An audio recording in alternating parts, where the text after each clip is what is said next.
Wait for it, and we're live. Hey, all you crazy sci-fi and fantasy fans. It's time for your daily dose of shenanigans over here at the Blasters and Blades podcast. Just a couple of nerdy veterans and one chaos coordinator geeking out over our science fiction passions and fantastical fantasies. A place where magic is king, the sky is the limit, and space is the place. We are the podcast that puts the fun in dysfunction. So without further ado, we're going to let our guest, Mr. Les Johnson, introduce himself to our listeners and viewers at home. Well, thanks for having me on the podcast tonight. First thing to say, I really appreciate the invitation, and I look forward to any questions that come along a little bit later. I'm Les Johnson. I am a physicist. I also write popular science and science fiction novels. Most of my science fiction novels are published by Baen Books, although I've got a book coming out this November from Tor, where I'm completing Ben Bova's Grand Tour series. Ben passed in COVID, and I was asked to complete that series. And in my day job, I'm the Chief Technology Officer for NASA at the George C. Marshall Space Flight Center in Huntsville, Alabama. So I'm in three different geek worlds all at the same time. Nice. So, do they ever conflict in your head? Like, do you have trouble keeping them straight when you've got the varying worlds? Well, actually, not really. And the reason for that, I think, is because I'm really good at putting myself in the box that I'm supposed to be in. For instance, when I'm writing, if you write all these different things, I publish technical papers that get peer-reviewed in journals, right? So those are heavy math. You have to be very careful how you word things. There's kind of its own culture in science writing that I do. But when I'm writing a popular science book, I write it as if I'm just talking to somebody at a science fiction convention who doesn't have a technical background. And the hardest, though, is science fiction, because then you got to get into the fiction. You have to put yourself in the head of the character. That takes me some effort. I can usually jump back and forth between writing science, hard science, and popular science pretty easily. But to jump over into fiction, I've got to have several hours to do that successfully, because it's a whole different mindset. So I try not to get confused. And if I do, my editors let me know. Okay, that makes sense. So the next part of the introduction, dear listeners, how we found them. So this one was actually set up by Baen's publisher as part of that deal we've talked about in future other episodes. Although when I read your pedigree, I'm like, why didn't we find you sooner? How did I not know about this? Because I do enjoy the hard science. Like I have to read it slower with my head injury. Like it takes me a little bit longer to process the hard science. I don't read the technical papers anymore like I used to just for fun. Now I stick to the white page summaries. But I still find it all fascinating.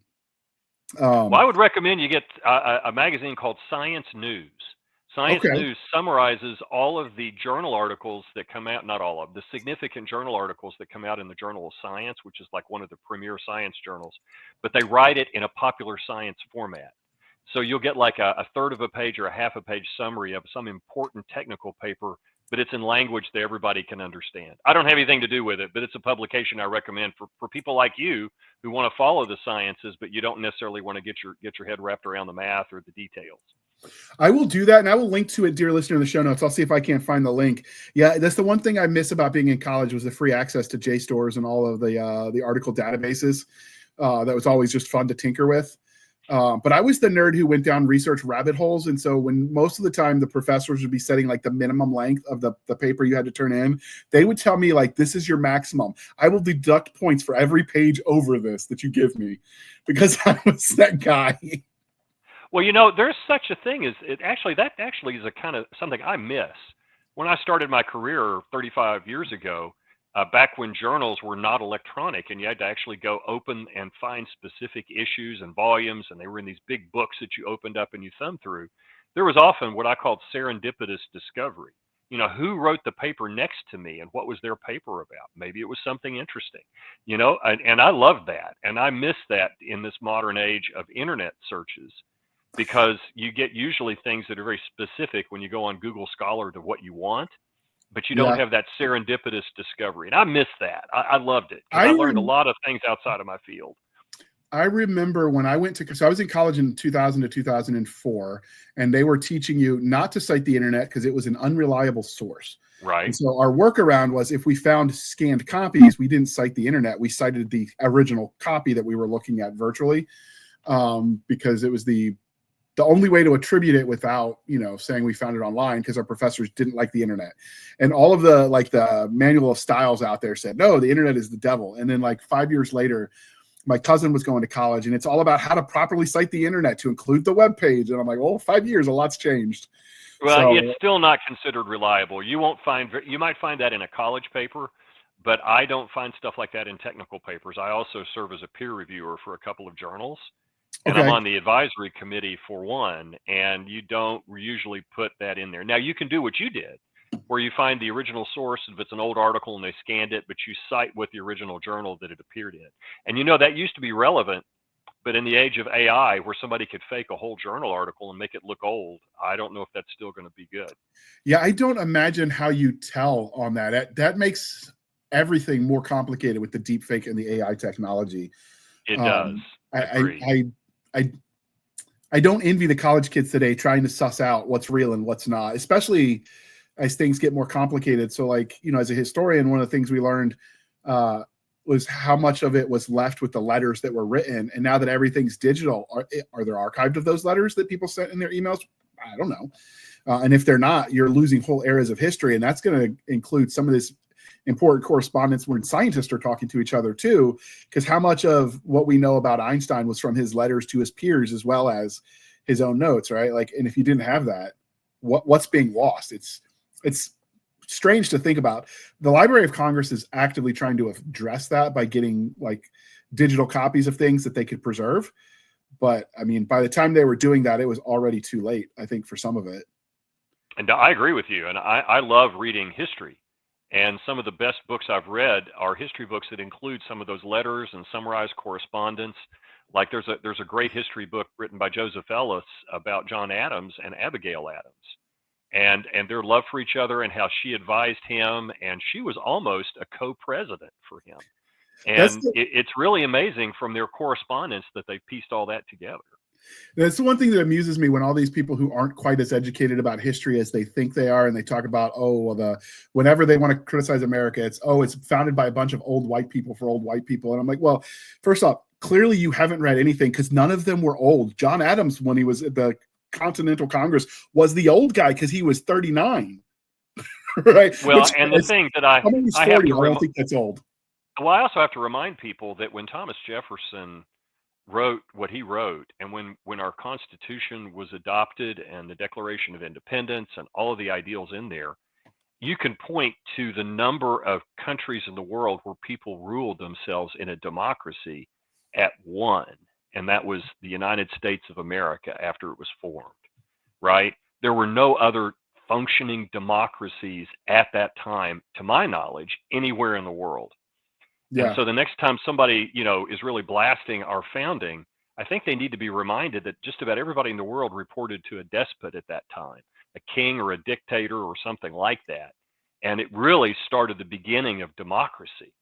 So, we've made mistakes in our history, but I think the U.S. changed history for the better. And I think that's not an arguable point among knowledgeable historians. That's one of the things that bugged me. It was starting to happen when I was a history student, was this, the far left was everything bad. The far right is rah, everything perfect. I'm like, no, just teach the truth as it is. And I like to think, as an American who was willing to die for my country, that in aggregate we'll be, in the balance of everything found out to be for good rather than evil.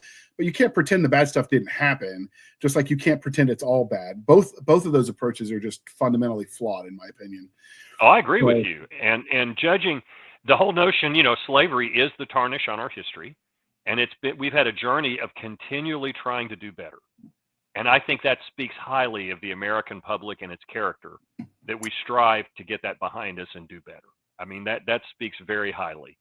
So my answer to that is, yeah, we've made mistakes. Yes, we're making mistakes today, and we'll continue to make mistakes, but there's a good reason for that. We're human. Yeah. But one of the things you'll get a kick out of, because this goes back to your science background, is, so one of the things you teach kids is it's a danger to go into a report, be it a history thesis or science paper, with a pre-conclusion, right? I know how this is going to end. Let me find evidence to support that. That's not how the academic process is supposed to work. And so, if you find two articles that, one says what you want, but it's older, the other one doesn't say what you want, and it's newer, in theory, the newer article is supposed to be more relevant because it's based on more information. And so in teaching that obviously there's nuance, right? Like, that's why I'm kind of going, well, wait a minute, maybe. Depends on the quality of the research, who the researchers are. My friend's wife is a high school science teacher, and so she's teaching like the broad strokes, right? Like not all academic papers are created equal. And so one of her kids came in and she's like, the kid was like, oh, I don't know if this is too old. And she's like, okay, well, when is the article from? The late 1900s. It was 1999. I wanted to strangle the kid, and I wasn't even there. I'm like, oh my goodness. Well, you can tell what I think of it if you're not listening to this and you're actually watching it. I lost my hair many years ago. It's funny because one of the reasons that I find to get ahead, and then we'll do the related questions for the science, because I can't access the JSTORs and some of the papers are a little too dense. And if I have the brain power to do certain things with the TBI, I focus as much of that as I can on my own writing, which means I have to find shortcuts elsewhere. So I listen to Isaac Arthur's Sci-Fi Futurisms. Are you familiar? I am not. He's got one of the largest podcasts, and he's a futurist, and he talks all these scientific. He's a physicist by training, who I find it really cool because one, my youngest with his special needs has some speech impediments, and Isaac overcame those as an adult. He still does speech therapy, so I could point to that to my son and be like, "See, you're not the only one." And he's like super smart. But he was also in the Army when I was, and so our tours in Iraq overlapped, which I think is kind of cool. He did all right for a cannon boy. The rivalry continues. It does, but it's kind of nice to do, where he breaks it down idiot-proof, and I need that, so I really enjoy that podcast. I'm surprised you haven't heard it. I'll send you the links. Yeah, please do. Please do. I might need to check that out. Yep, I would like that. In fact, we've done we've done two throughout the course of our 2 podcasts, because before we were Blasters and Blades, we were the Sci-Fi Shenanigans, and twice we've done panels on hard sci-fi, and we're planning another one, and I was going to try to get Isaac, but now I've got to get you there too, because you've got the pedigree. I would love it. I love talking about anything to do with your genre. I'm all in. Yeah, it's fun because on the one hand, with the hard sci-fi, there is the tendency to make it just like math porn, where it's like all science and no plot. But when they do it right, it's amazing to read. Like you can learn something and have a hell of a lot of fun. I agree with you. And that's one of the reasons. I mean, one of my favorite hard science fiction novels is written by Stephen Baxter. It's called The Time Ships. And it is a sequel to The Time Machine, written from the perspective. I mean, it's got all the characters and great storyline, great character development, just a fantastic story.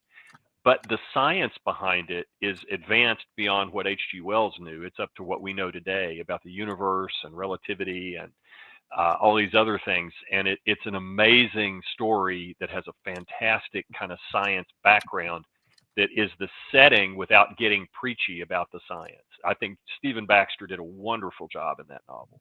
I wish I had written it.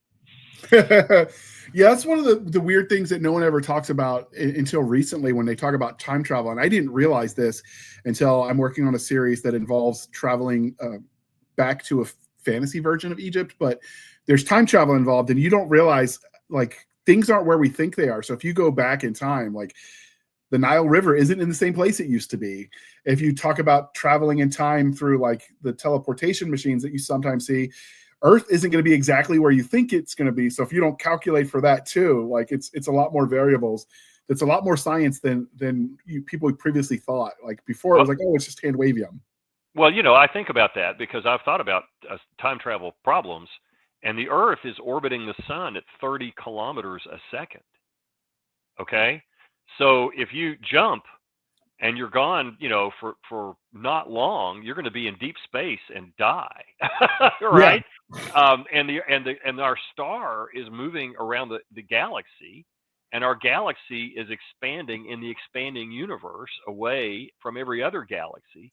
And when you put all that relative motion together, if you don't have a way to do space travel as well as time travel, you aren't going to be on planet Earth when you leap back in time. And it gets different when you talk about going forward versus going backwards, because I don't know when we started to notice it and when it started happening, but every year the moon gets a little bit incrementally farther away from us. At some point in time, whether the heat death of our solar system happens first, nobody knows. But the moon is separating, which gives us the tidal lock, which gives us the seasons and allows Earth to be habitable. So if you're traveling backwards or forwards in time, you've got to factor that in too, because that affects all of the angles and stuff. I don't know going backwards, because as a historian, our going backwards always focused on language, right? Like the great vowel shift, and whether you could even be understood without speaking another language. But I mean, you also, like you're talking about with the space and time as a factor, it gets infinitely more complicated. It gets really complicated really fast. And I don't believe time travel is possible anyway, because of something called conservation of energy and the matter energy equivalence. If I were to jump back in time, I'd be taking the atoms that I'm made of and adding them to the total energy of the universe in a previous time, right? Which means I'd be violating conservation of energy, which we've never seen before. And it probably is, that alone, in my opinion, makes time travel just not possible. Because what you're doing is you're putting energy in to the universe and subtracting it from the universe in our time. So you'd have to do a lot of hand wavium that, oh, well, that doesn't matter because it's all across all of space time or whatever. Well, that's hand wavium. And that's okay. I mean, if somebody wants to address that and they have some, fancy schmancy theory that we come up with in 300 years to account for that, then I'll buy it. But in reality, I don't think that works that way. And then you end up with all of the paradoxes that involve with time travel. Yeah. Where the infinite time loops. And if you go back and you change the past, did you create one of the diverting dimensions that Einstein posited, where like every decision tree is infinite new possibilities? Have you seen the movie Timeline, where the guy goes back in time to I think it's the 100 Years War? And it's Timeline. Was that based on the Crichton? Yes. Novel? Yeah, I did see that. Yes, I did. Like that one was the whole point was going back in time is what caused our timeline to begin with, because they found these people, the great romance, buried together. And the giveaway was, of course, his glasses, which they couldn't build yet, although time dated to, I guess, to make them period. Although carbon dated would be weird, because the carbon dating would probably come from when it was made, not when they were. Yeah, that would get complicated too. You're right. And that's what makes judging art forgeries hard, because if they're carbon dating the materials, well, if they used the right materials and then faked it that way, how do you know? And it makes it that much harder. Hey, if people want to see a time travel show on television on Netflix that's done well, that is 3 seasons long, it's kind of dark. It's called The Dark. And it's one of the best treatments of the complexities of time paradoxes looping on each other. And boy, do they loop, where it's all resolved beautifully at the end. It's not like a lot of these shows where they get popular and they weave these complex plots and stories, and then at the end they didn't know what they were doing at the beginning, and it's just terrible. Like Lost wasn't time travel, but the ending was horrible, right? You had it all built up, hoping they had this great story, they were going to pull it all together, and you realized the writers were just making it up and they didn't have a grand plan. But if you want to see one that does time travel right and has lots of crossed timelines and loops, but it all makes sense at the very end, at the very last episode, it's called The Dark. And it's really well done. There's another series called The Fringe, which is really good. It's not time travel, it's alternate dimensions. I've seen it. Yeah, it's really good. It's like X-Files, but instead of aliens, it's alternate dimensions.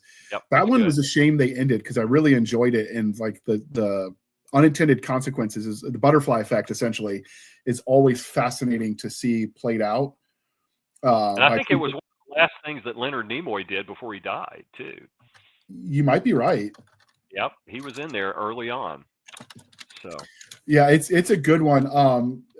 But yeah, one of the ones that they talk about when you do the basics in like history writing classes I've taken is the idea if you go back to do a thing and then you do a thing, then the thing you were going to undo didn't happen. So like if you go back in time to stop the JFK assassination, so you go back in time, you stop his assassination, he doesn't die, you have no reason to go back. So the events that stopped him from dying don't happen and he dies. And then you end up with the paradox. I don't know. That's the most simple of them. And they get more complicated from there when you start talking about time travel.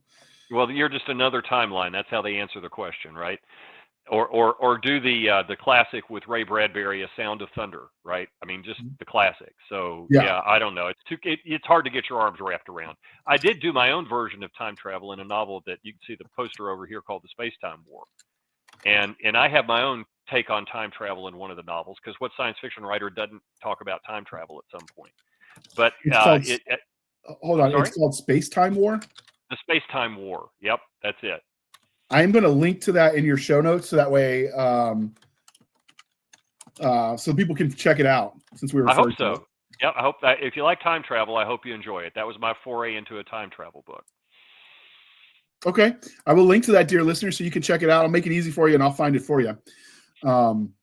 But the other one, The Sound of Thunder, I haven't read that, but I know Ray Bradbury does a lot of good stuff, and that's been my goal for 2025 and 2026. Is I've been working my way through the classics, and just kind of reading, because I'd like to think that I'm doing creative stuff. We all like to think that, but we all kind of build on the blocks that came before us. So it's kind of nice to know where you came from, so to speak. And so I've been trying to read like Isaac Asimov and all the other classics that are out there. The Heinleins, I've been working my way through his. I still read a lot of those. Those are a lot of them I cut my teeth on. I was kind of at the tail end of Heinlein's career when I was reading science fiction. Loved Arthur C. Clarke. He was by far the sense of wonder of A Rendezvous with Rama. Just an amazing book. Just as a quick note, A Sound of Thunder is a short story, so you ought to be able to read it pretty quickly. Okay, I'll check that out. Yeah. And is Rendezvous with Rama good? It is. It's one of, in my opinion, it exemplifies the whole genre of sense of wonder science fiction. When I read that book, I was probably in middle school, maybe early high school, and I already knew I wanted to work for NASA and work in space. But it was one of those books that you read it, and then you want to just go out and stare at the stars for hours and wonder what's out there. I mean, it's one of those books. For me, history was like that. I watched Indiana Jones, and I wanted to be a historian. Although, yes, he was an archaeologist, but archaeologists don't make a lot of money. So I'm like, at least a historian, I could be like air conditioning and stuff, right? It was the best of both worlds. Yeah, you also wanted to be, doing the action movie thing too, probably, right? I mean, I was a military brat, so like the idea of like fighting the Nazis and running around and doing all the cool things. I was really depressed when I learned archaeologists don't get to do all that. No, most of their stuff is pretty boring, probably, but not what they learn, right? It's like space travel. When we have a mission, most of the time nothing happens, but then you get to the destination or you find the scientific observation that you're going to make, and suddenly it's extremely exciting while you take the data, and then you can spend months buried in it, pulling out the exciting stuff from it. But you might have to endure 2 or 3 years of just boredom, because space is so big. To get from point A to point B, it just takes time, right? So it's a mix of all of the above, I think, in any field of science. And you realize quickly, and my youngest wants to go into robotics because he's just fascinated by it. He grew up with Iron Man, and he said, I wonder if we could do that for real. And he's just been fascinated by it ever since. But when you start looking at these complex things, you realize quite quickly that there is no one career field that'll get you there, because you have to know a little bit of column A and a little bit of column B. You do. So I've been looking at researching for a future series. I think the concept of generation ships is fascinating. One of the things that I love Stargate. I love going to the mini worlds. I love the concept of the portal. But one of the things Star Trek, Stargate, and Star Wars always got wrong, when you look at all these planets, their populations are too small to support the amount of biological density you would need. It'd be inbreeding really, really quickly. Now, obviously, they're doing that because of budgets. But so it got me started. Well, if you're going to do a colony ship, how many distinct DNAs do you need before you start worrying about like all of the issues? And it just spirals into, soon it's not just space stuff you're reading biology and genetics, and it's like, holy crap, when does it end? Well, I can give you a reference for that. Any work by Dr. Andreas Hein, H-E-I-N. He's currently a professor at the University of Luxembourg. And one of his specialties has been looking at generation ships and world ships. And things like population genetic diversity are a big part of his work. So I would definitely refer you to Andreas. That is cool. I will have to check that out because I find it all fascinating. And it's just like, it's one of those things where it's just so cool, right? Like it's so many questions and so many, this is one of those ones where the science can inspire plot points that you wouldn't have otherwise thought about. Oh yeah, absolutely. So, and I told you we try to do an hour-ish because, and then I'm looking at the time and we might go long on this one. I'm just having too much fun. Okay, so before I get too distracted and too nerdy, we're going to do the religion questions just because we're kind of obligated to do those. So, sure, I'm all in. Go for it. Star Wars, Star Trek, or Firefly? Oh, absolutely Star Trek. I like the other shows, but without a doubt, if given the choice, I will default to watching a rerun of Star Trek or a new one on Strange New Worlds or something like that versus any of the other two. I've never been a big Firefly fan. Don't crucify me. Don't shoot me. I like Star Wars, but no, I'm at core a Star Trek fan. What is it about Firefly that you weren't as much of a fan of? Was it any one thing or just? I don't know. The show just never really grabbed me. I watched it and I came away and, it was canceled and everybody was all upset. And I thought, well, it's just another science fiction show. It just didn't grab me. There was nothing I didn't like about it. It's just the story and the characters just didn't speak to me. That's fair. I really liked it, and I still curse Gail Berman who canceled it. Pissed me upon her, but no, I'm bitter. Okay, I'll admit it. I can tell. But like, it was on Fox, where good shows go to die, so they had that against it. Yeah. But I like the concept of like westerns. I grew up reading Louis L'Amour, so a space westerns kind of spoke to that inner love of reading those old books. So it's kind of the best. You must like The Mandalorian, then. You like that? I like the first season. It kind of lost its way when they went into this desert town and everything is so clean. I'm like, tell me you've never been to a desert without telling me there is sand everywhere. Yeah. I'm willing to bet if I go get my duffel bag that I haven't looked at since I left Iraq in 2005, I could probably still find sand in that one. Oh, wow. Like sand gets everywhere. It's just the nature of being outdoors, right? Like dirt, sand, whatever. So anything that's too clean, it rubs me the wrong way for some reason. Well, when I watched The Mandalorian, I felt like I was watching an old Clint Eastwood movie. Yes. So it was very well done. That is Star Wars I enjoyed. I have to. I liked Andor. I haven't watched season 2 yet because it just recently dropped, but I liked season 1. I like Star Wars as a universe. I like that it's big. I like that it feels lived in, but I kind of get fatigued by the Han, Luke, Leia storyline. Like, show me everyone else, like the stormtroopers and the rebels and all the things. And so for me, like the Everyman is a more compelling story. So I liked that it was just the nobody too important, but they're obviously important to themselves kind of characters. I think what I like about Star Trek is that the original series and Strange New Worlds in particular, and probably Next Generation just behind those two. So the oldest and the newest, and then one of the older ones in close second, is the not only that they try to be somewhat scientific, although they fail miserably in many ways. It's okay, they try. But they also have such good byplay among the characters. I feel like in the original series and in Strange New Worlds in particular, that they develop the characters and the relationships with each other as an evolving thing, as opposed to kind of static, which a lot of the in-between Star Treks do, or a lot of science fiction shows do. So I value that. And I also value the fact that the stories just are more compelling to me. I like the future they portend. I want to be in that future. I want to live in a Star Trek future. So that's a dual-edged sword for me. On the one hand, I like some of the tech and stuff, but it also feels like they don't understand human nature.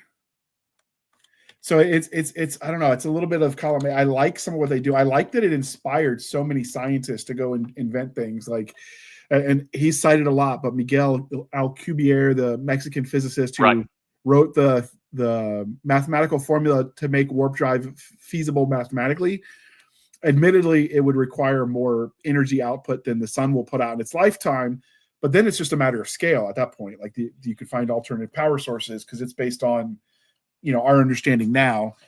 And I'm old enough to remember where cold fusion was 20 years away for the last 40 years. It's always 20 years away. So I don't know. I like a lot of the tech though. And what kid hasn't imagined what they would do with that holodeck? Oh yeah, I mean, absolutely. I would totally be fighting like Helm's Deep every day, because why wouldn't you? The whole thing. I mean, I'd like to have my own enterprise. War Factor 6. Let's go. Well, did you like the Orville, which was not really? I did. Yeah, I Until enjoyed.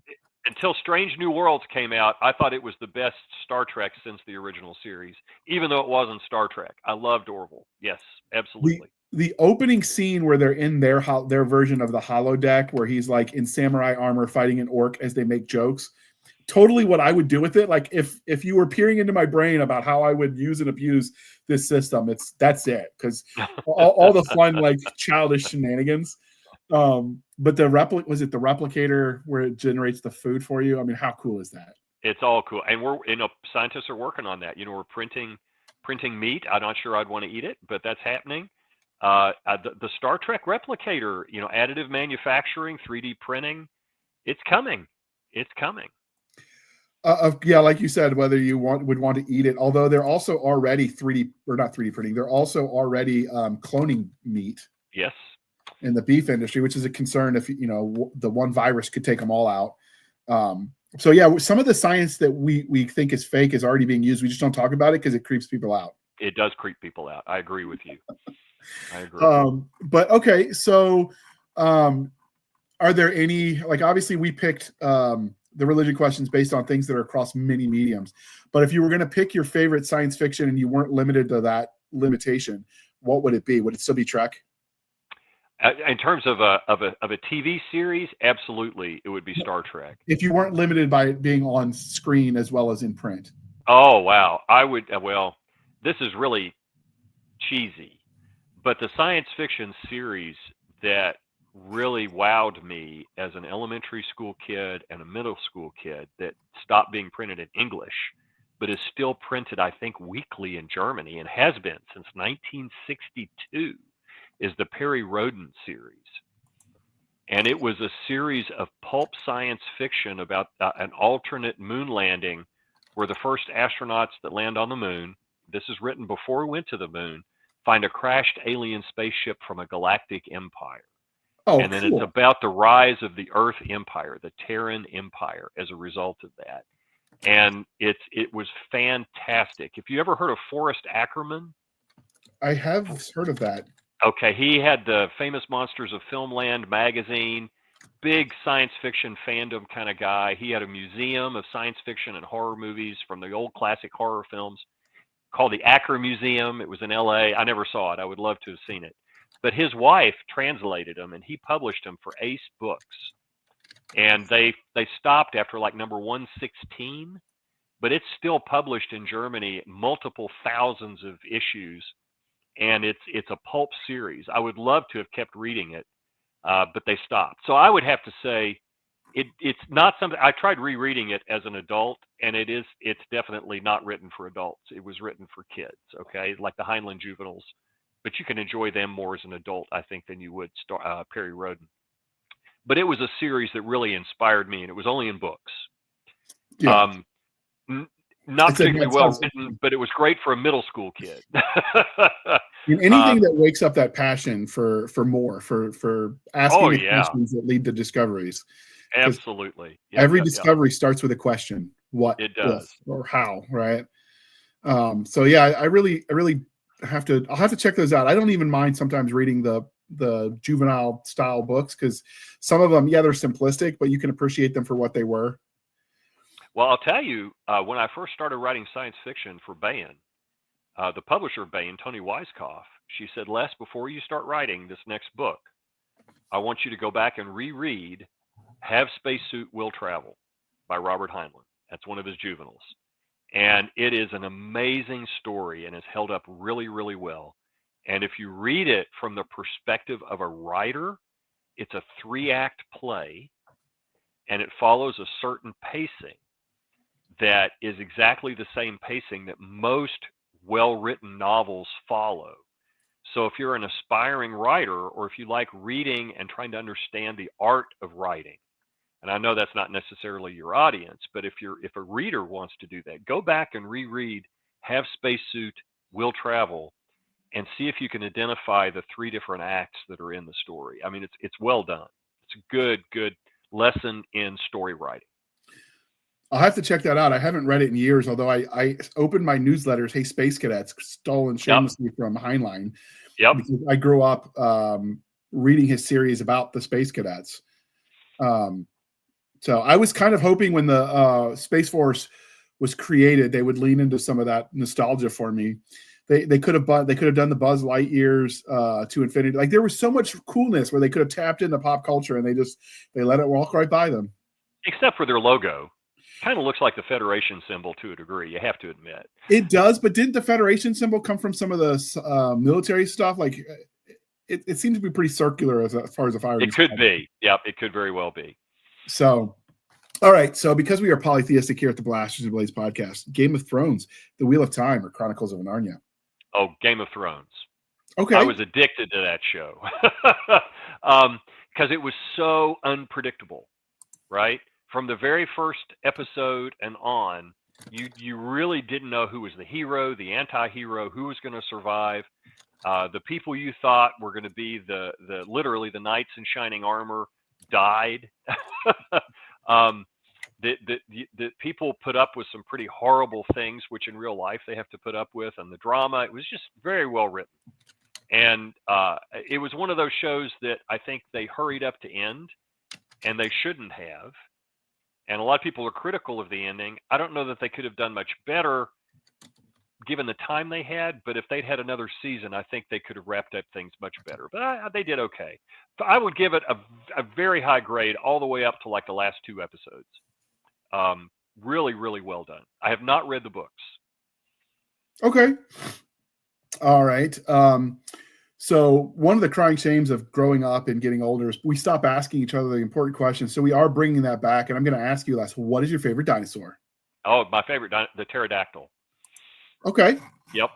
They are so cool, and the fact that their descendants are alive and among us today is way cool. The birds, right? Yeah.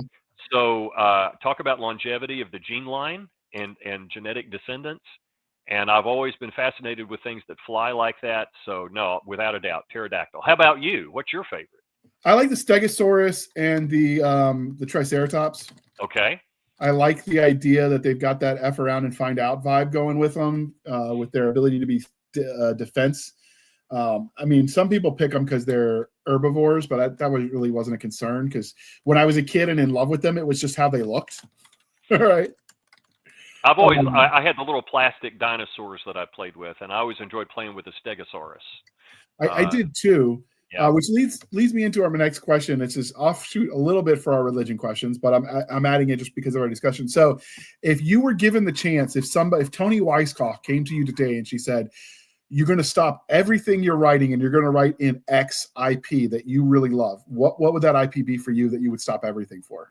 Well, she did that. Okay. and I'm writing a story I'm writing a book with Larry Correia in his Monster Hunter universe. Okay. So are you familiar with that series? I am. Yeah, I haven't read it, but it's on my list. Oh man, once you pick up the first book, Monster Hunter International, you will just love it. I mean, it's a page turner. And I approached her a few years ago and said, "Hey, Toni, I have an idea for a novel in Larry's universe." And she said, "Les, if you knew how many people have approached us about writing in Larry's universe," she said, "I don't even know if Larry will even look at it." And I said, "Well, here's my idea." And she looked at it and she said, "I like it. I'll send it to him. But, I've sent him a bunch of other stuff, and he's pretty protective of his universe. He lets a few people write with him, but not many." And I said, "All right, okay." And I didn't know Larry very well. I got an email from Larry saying, "Les, let's do this." And so we're working on it right now, and probably we'll be submitting the manuscript in just a few months. So I got lucky. I got to do that. I have a few that I would stop everything for just because I love them, but this is as much nostalgia as I love the world. So like Elder Scrolls, which is Skyrim, Morrowind, all of those, that expansive universe. I really enjoyed it. I spent way too many hours. I had to put it away because it was getting in the way of things, but I've got way too many hours in that game world. But also for the same reason, Fallout, which is like this 1950s kind of post-apocalypse. The Netflix series, was it Netflix or Prime? I can't remember, but the Netflix or whatever the adaptation for it was really good too. And then because we talked dinosaurs, Primeval, are you familiar? I am familiar with Primeval. Yep. I love that series. It's the only one that was even when they canceled it, they gave you an ending, but even when they canceled it, they told the fans it wasn't because there wasn't enough of you watching, just production costs were so high. And that's one of those ones where you could almost redo that one with modern tech and not have some of those issues. Take that organization in the future, it would be pretty amazing. I really loved that one. And then Halo and Stargate are if any one of those 5 came to me, I'm like stopping everything. I think Stargate would be one. I enjoy Stargate. Yep.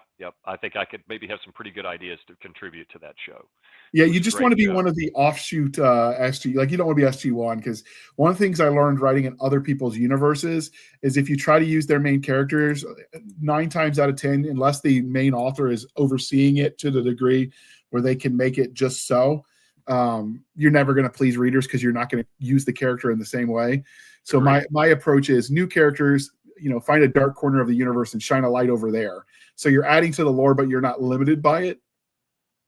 Well, I have every expectation that in the draft novel I submit to Larry Correia that I have some of his characters that are recurring characters in the series. He will probably rewrite those parts pretty dramatically. Not because I didn't try, but because for exactly that reason. He's going to want to put his spin on it that he knows his readers will want to read. And that's one of the things he's protective of it in that way. I've actually met him and we've had this conversation, not about me writing for him because that's not my bag. But one of the things he talked about was that too many people, when they do the co-writers, they just let somebody else's write the world and slap their name on it so they get an extra paycheck. But if you're not careful, you can damage your brand, right? Oh, you can. Create canon you didn't intend, yep. which of course is in return damaging the brand when you have to retcon it. So you kind of have to have that level of oversight if you're going to do, or somebody behind you has to be doing that for you. Agreed. I like that. And would that we get to place in our careers that people want to write in our universes, right? Yes, that is the goal. So since you mentioned monsters, and we do the fantasy side of the house too with Monster Hunter Nationals, do you have a favorite monster? Favorite monster? Well, I am a classic horror film buff, the stuff made in the 30s and the 40s. And I would say my favorite monster is probably the original Wolfman with Lon Chaney Jr. The 1930, I've forgotten what year that is. Without a doubt, that's my favorite. Now, at the modern incarnation of werewolves, no. I really like what they did in the classic, the old films of the 30s and 40s. I like the original Frankenstein movie. Things like that, just really good stuff. Creature from the Black Lagoon. Oh, that's a good one. So yeah. One of the things that our co-hosts are really huge into horror. It's not really my jam, although I like some of the older stuff. Some of the newer splatter gore stuff just really isn't for me. But we do panels where we specifically dive into some of those horror movies. So we might have to plan one for some of the classics and get you to come on while we do some reviews. I would love that. In fact, the Wolfman is the music that they chose and what the music in the classical realm is signifying in its original performance, the opera, the music it came from, the whole cinematography of his transformation, and just I need to rewatch it before I do your podcast so I can be ready. Well, so now we're going to actually have to do a great show. You can ignore the side chat at this point because there's only 2 of us. That's just notes to myself. But I put in there Wolfman movie review and remember to invite you. It'll probably be later this summer because with Nick's schedule right now with the Border Patrol. He's going to want to be there for that one. So I have to wait for his schedule to open up because he digs all things horror. Like he's a comic book artist, but he also studied film as part of his art degree. So like that's right up his alley. So we found a future episode for you to come hang out with us. I'd be fun. All right. And lastly, we are no longer knuckle dragging troglodytes. We are civilized human beings here at the Blasters and Blades podcast. So coffee or tea, and how do you take it? No, I'm a big coffee drinker. I don't like much tea. So sorry, I'm not very cultured. Coffee is the cultured answer. The weirdos in Britain are the ones that drink the tea. Well, my wife likes tea, so you better be careful. I'm sorry, Miss Johnson. We have a whole tea cabinet that she has many different kinds of teas, but it never really has grabbed me. No, I like a good strong black coffee. My wife lived in Germany for 6 years before we met, and over our 37 years of marriage, she's gotten me accustomed to ever stronger coffee. So that now when I get coffee when I'm traveling at a restaurant, it tastes like flavored water. It's not strong enough. I don't quite do the espresso thing, and I like it with cream. I like to add cream to it, no sugar. Okay, so with the coffee, I prefer it strong, but then I want cream, so I actually brew my coffee double strength. So I add a little extra on the grounds, which makes it slightly more expensive. But that way, when I add the cream to it, it's still super strong. Well, that's kind of what I'm talking about. Well, when I see you in person, if I do and when, we'll have to try each other's coffee and see how similar it is. Absolutely. So I'm from the South. So for me, like if it's tea, it better be sweet and iced. And when I say sweet, it needs to be so sweet. Wilford Brimley, or I think that's the guy's name, comes out and slaps me about diabetes. Yeah, well, it's interesting you say that because I gave up sweet drinks when my daughter was diagnosed with type 1 diabetes. Oh, and I learned how much sugar is in all these drinks. Now, it's not type 2. This is the genetic one, not the one that we do to ourselves over a lifetime. This is where I get preachy. So, sorry about that. You awaken my inner health consciousness. No, it's cool. If you look at a Pepsi and look how much sugar they put in there, it's 40 grams of sugar. Okay, that is 20 sugar cubes. Now imagine taking a 12-ounce glass of water and dissolving 20 sugar cubes in it and drinking it. You'd get sick at your stomach. You know why you don't get sick drinking a soda? Because they put potassium or sodium in it, the salt, which keeps you from getting nauseous when you drink their product. Interesting. Okay? So in other words, they are manipulating you to drink something that is terribly unhealthy for you. I'm aware because I'm working with a nutritionist to get back in shape. And one of the things they warn everybody about is you drink more of your calories than you think you do. You do. And that's astonishing. Including the beer and the hard liquor that I enjoy on occasion. And I kind of knew that because when I worked at Starbucks in grad school, we had some lady come in and she was ordering something and she asked for the calorie count because she's health conscious. And I put that in air quotes because nothing she was ordering was health conscious. And when I looked at the calories, I looked at her in shock and I'm like, holy crap, lady, you're drinking a Big Mac. And my boss was less than pleased because this was the healthier option because it was 2 Big Macs if you got the regular kind. Wow. But yeah, it was a lot of sugar. And, you kind of file that away and don't think about it. And then when I worked with James Ward, he was really passionate about the diabetes angle too, because that's caused him some health concerns. And he wished he had worried about it sooner. So I've been working on that slowly. But yeah, you are right. It is one of the things that creep up on you if you're not careful. Well, one of the things I think about when I go into the cafeteria at work, the NASA cafeteria, is they have a soda machine, of course, Coke machine. In the South, everything's Coke, whether it's Coke or not. Same here. And they also have pie. And quite frankly, if I choose to get my sweets between a cup of Coca-Cola or a piece of pecan pie, I'm going for the pecan pie. Me too. No question. Hands down, pecan pie. Yeah. So, so anyway, it's a no-brainer for me. Anyway, that's my health moment preachiness for the evening. All right, that PSA has ended, and we're going to pause for a moment while we shamelessly shill for the man, and then we're going to come back and we're going to talk about his Orion Arms series. But for now, we're going to air that commercial. Across 1,000 battlefields and 1,000,000 wars, there is always a question. What do you do when all the chips are on the table? Do you run? Try to find salvation in the arms of an easy peace? Or do you stand and fight and send your enemies into whatever hole they crawled out of? On Deadly Ground, a heroic Last Stand anthology, has 10 stories addressing that question. Each character faces the impossible in different ways, but all will be tested before the day is done. Can they earn a heroic victory amongst the endless eternity of space, or are they doomed to fall into obscurity? All right. Thank you for sticking with us through that commercial interlude. And we are back with Les Johnson. So, as we answer these, I'm going to throw the first cover up on the screen while we start talking about it. So, the Orion Arm is a series. There are currently 2 books out in it. So, for people that are interested in this series, would you tell us what the rating would be so they know, like, is this for kids? Is this adult only? Well, first off, I write for adults, but my co-author and I, Travis Taylor, we are writing for adults, but it's also kid-friendly. If you have a precocious middle schooler who's a good reader, they can read it because it's clean.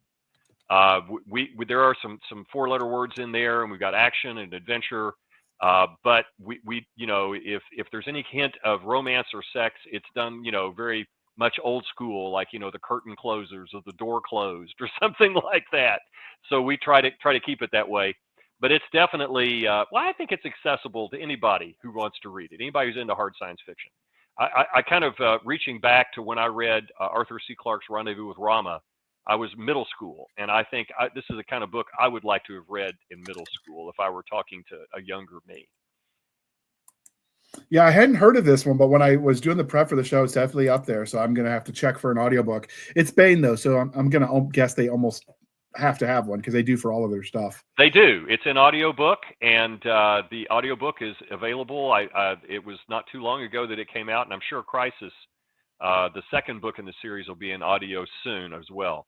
Yeah, this is a series that Travis and I came up with because we are big discussion fans of the Fermi paradox. If there's life out there, why don't we see any signs of it? How would we detect it? It's the kind of thing that science fiction fans are thinking about all the time, right? Is there other life out there? And as we've seen more and more exoplanets, it seems inevitable that there is. Well, we did a different take on that. What if we found that there is not only life out there, but not only it's not what you expect. It comes from the closest possible place, the Proxima Centauri system, which is the closest star to the Earth, not Alpha Centauri, Proxima Centauri. It's a red dwarf. You can't see it with the naked eye, but telescopes can see it. And what if this civilization is human? Okay? Because we're always assuming it's going to be aliens, and they're really going to be alien, and they're going to be from far away. So we tried to flip that on its head. And what if they're not alien? What if they're human? And what if they're from really close and they're in trouble? And we have reached a point in our technology that we might be able to help. So that's kind of the premise for the story. When you say human, do you mean fully genetically human or just humanoid? Fully genetically human. Because there is the understanding that if they're going to develop the kind of tech that leads to space travel, they'd almost have to be humanoid because you need the opposable thumbs. I've heard that argument, and that's not where we're going. Where we're going with this is ultimately we want to answer the question after the 3-book series, what does it mean to be a human, right? And if we find someone like us out there who isn't just similar to us and have convergent evolution or whatever, but what if they're fully human and they come from really close? How could that possibly be? Obviously, you can't answer this directly because it'd be a spoiler, but do you give answer of how this happens by the end? We will. Okay. Yes, we sure will. And you get hints of it. Each book, the books are not cliffhangers. Each book wraps up its own story arc that is a part of the bigger arc where we answer that question, if that makes sense. Absolutely.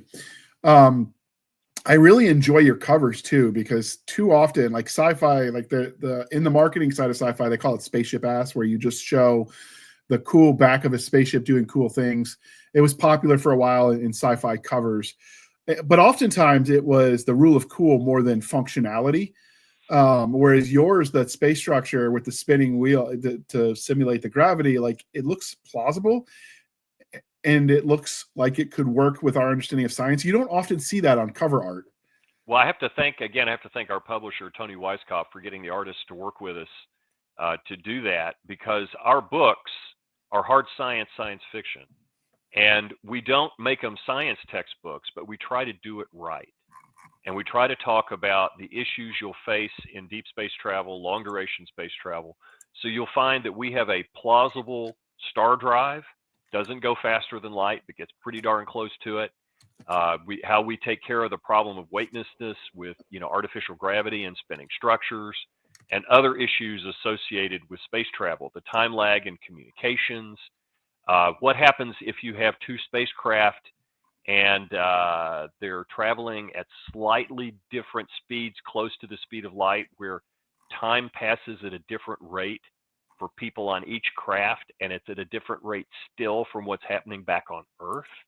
And how does that complicate relationships and missions and communications? And we try to weave all that into the story. That was one of the funny retcons that used science as their explanation. In Star Wars, for instance, Han and Leia are supposed to be twins by the books, and obviously they don't look like they're twins in the TV series, and because it looks like Leia's older than him. And their answer was, well, the rules of relativity, because he was on a planet and she was traveling through the stars a lot. Sure. So a lot of people have used Proxima Centauri and Alpha Centauri as settings because it is so close. Heck, I've even done it. I said a short story where it was the People's Republic of Proxima Centauri because all the commies left and went there. I'm a kid of the Cold War. What can I say? And so like the idea of using it isn't new. I don't think anyone has posited that it could support human life, though. So that's an interesting. When I did it, it was aliens, because obviously, or Earth humans that went there and then made it habitable. Well, the beauty of Proxima Centauri is that the planets that we've seen there that are exoplanets are tidally locked and are really close to the star because the star is so dim, and that gives you a lot to play with in terms of what life on those planets would be like. And the fact that it's close makes it plausible that you could have realistic trip times with sublight speed travel, right? You don't have to have warp drive. If you're something that's 100 light years away, it makes the whole travel time thing really, really complex and for a story to develop. But we do in book 2, Crisis at Proxima, there is another species, alien race that's invoked that is a little bit farther away. And so it is a universe that's not fully populated by humans, like an Isaac Asimov foundational universe. Right. But we play with that. Yep, we do. We do a little bit of both. Okay. So first off, let's talk about the setting. Obviously, it's future, but is it near future? How far out is this? Within 100 years. We've got in this opening part of the first book, you're introduced to one of the main characters, who is a woman who runs the Lunar Farside Radio Observatory.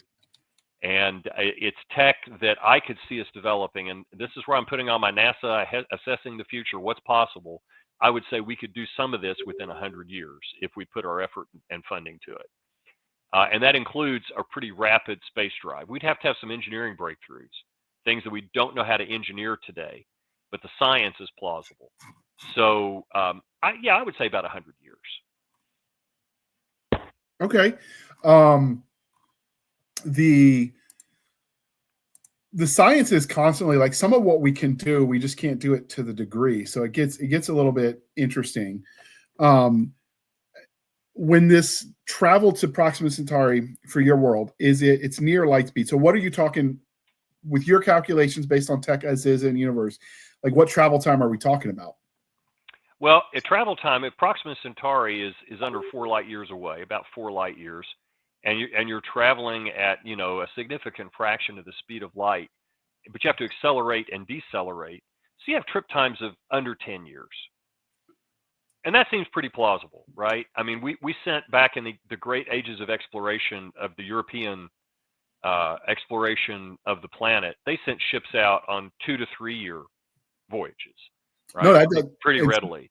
Some of our Antarctic exploration and Arctic explorations were long ones too. That doesn't bother me. The reason I ask is one of the things that NASA has even looked at is the idea if you're going to send people into space and you have cogenders and pregnancy happens, what space and the 0G does to the female body? Can animals, could a baby gestate? And the answer is, of course, no, because without gravity to keep the baby in place, it floats around and then things don't develop appropriately. They tried it on mice, not real people. All right, come down, don't add us. But then, of course, there was talk at one point in time with some of the science channels, which I haven't been able to find very long or very recently, is that you would have to compensate for all of that. Is that something where you've taken into account those kinds of things with the spin gravity? Because once you're traveling, do you still have the spin to give you the artificial gravity? Oh, you have to.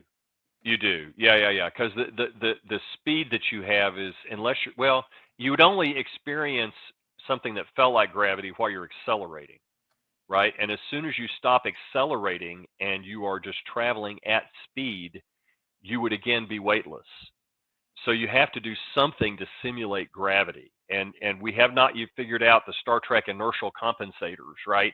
Where you can turn gravity off and on like they do in the Star Trek universe. So you really do have to do that. Okay. So that's the world that the story is. And I know you're on a timeline, and we got sidetracked being nerdy in the beginning. So I'm going to try to keep this tight. What can you tell us about the main characters? Oh, the main characters. I really, well, first off, I'm happily married. I love my wife, but I almost fell in love with the female protagonist. um, so, I mean, I really like her a lot. You wrote your wife in fiction? How nice of you. Yeah, no, it's not my wife, and it's not anybody I know. But it's a name of somebody I know and my wife knows, but it's not her. And it's a character who is really inquisitive, very determined, and very human. I mean, very filled with her own foibles. But in the first book in particular, what I enjoyed writing, and believe it or not, two scientists, and Travis is also a scientist, we wrote a love story.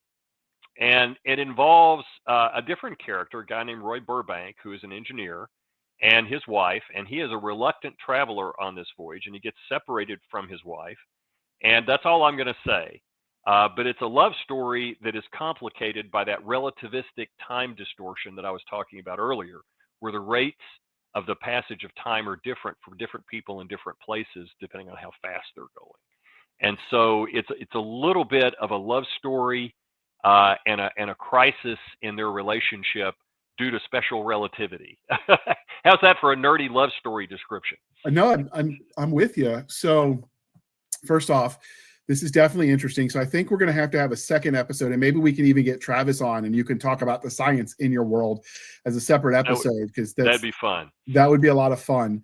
And then with that, so obviously the special relativity, so the traveling at different times is an issue. Are you familiar with the concept of chasing the compass? I am not.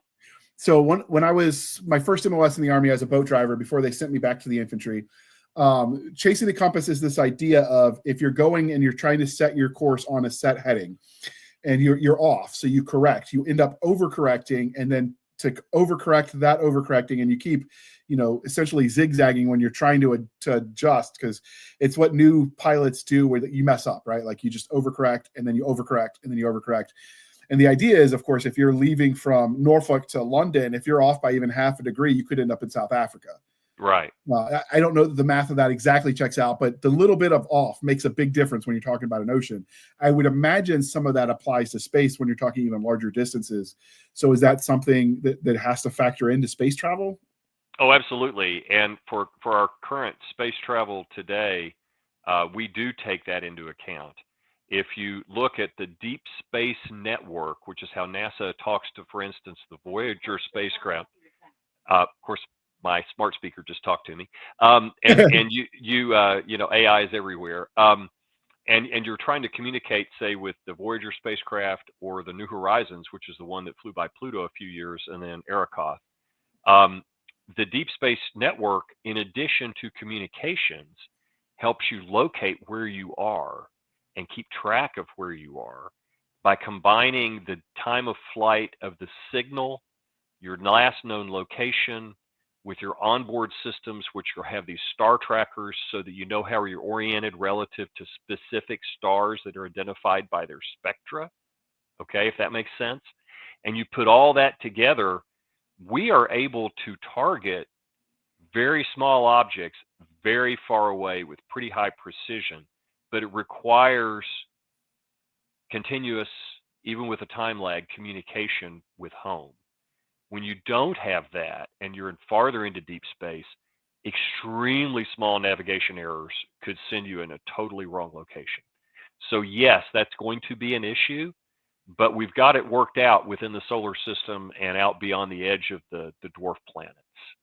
So the first arc of this universe, because I'm digging everything I'm hearing. I'm definitely gonna Yeah. check it out. So the first arc of this is the mystery of the humans in Proxima Centauri. Right. Do you foresee, because this sounds like a world that's rife for more, do you foresee telling other stories in the future in this world as well? Well, I mean, I'll hold up the cover. We've got the second book, Crisis at Proxima, which came out in hardcover last November. Oh, there you go. And it'll be out in paperback this fall. And Travis and I are working on the third book, which is as yet untitled, which is going to wrap it all up and put it together. Now, the answer to your question about other stories in this universe, I think it is absolutely going to be possible. We're going to wrap up in a neat bow this story arc, but we've introduced I mentioned other aliens and other things out there before, and some of the characters might want to continue. That's going to depend on the readers. If the readers buy the books, then the publisher will want more books in the series, and we'll write more books. So that's really up to the people listening to this podcast to decide. All right. Well, I know, looking at the time, that you have to leave in like 3 minutes, so we have to start the wrap up. But I am not satisfied that we've dove in deep enough into this world, because I am fascinated. So what I'd like to do is have you and Travis come back, and we could talk about the science and then expand a little bit about this world, because it's fascinating. Just what you can tell me. The flip side of that is, when it's a mystery, it's sometimes hard to do the interviews because there's so much you can't tell, right? Because that's right. And I have yet to find a way to interview an author about a mystery novel that doesn't like constantly butt up against the lack of spoilers. Although luckily, Bill Fawcett, I think you know him. I do. Guys, he's recommended a book on interviews that they give to people. So I'm going to check that out and see if I can up my game, because that's the hard part when it's a mystery, is how you ask those questions so you can dive in deeper without ruining the mystery. Well, and the weirdest thing I can tell you is Publishers Weekly reviewed Crisis at Proxima. Okay. And they recommended it, which was nice, but they called it a cozy, hard science fiction mystery. And I had to scratch my head, because I've never seen a hard science fiction novel called a cozy. You know what a cozy novel is, right? I have a vague idea. In fact, we've actually got a panel planned on cozies, because it keeps coming up. And at this point, everything is getting called a cozy. So what does it really mean? I'm not sure, but we're going to explore that on a future episode. You should, because I thought I knew what it meant, and I would not have categorized Crisis at Proxima as a cozy novel. All right. Well, as much as I don't want to end this interview, I do know you have to go. And like I said, we just spent way too much time being nerdy in the beginning, and that's on me. But as we wrap this up, this is the part, dear reader, dear listener, where I remind you to please be kind and speak your mind on the reviewing platforms. Your reviews help the right readers find the right books. So do your part, people. It really does make a difference. And I'll definitely be checking this out, Les, because I'm definitely digging what you're doing here. So how can listeners and viewers find you? And as usual, all of this will be in the show notes. Well, they can find me at my website, lesjohnsonauthor.com. I'm also on Facebook, Instagram, TikTok, and I have YouTube shorts that I post at Les Author. Most of my handles are Les Author. If you can find that, it'll be in the show notes. And I post about not only writing my books, I post about science fiction, books I've enjoyed, and I also do a lot of science talks, lots of science travel. When I'm traveling different places, I like to go see the famous highlights of science history where I go, and I usually bring people who watch my social media reels with me to discover some of the places that I discover. So that's kind of what I do. All right. And you can find us, dear listener, on our Linktree at linktr.ee, Linktree/Blasters and Blades Podcast.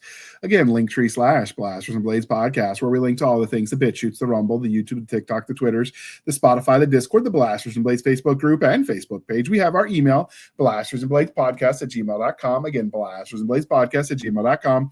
For professional purposes only, people. Save the shenanigans from Madam Stabby Stab over there on the Instagram, the Twitter, and the email.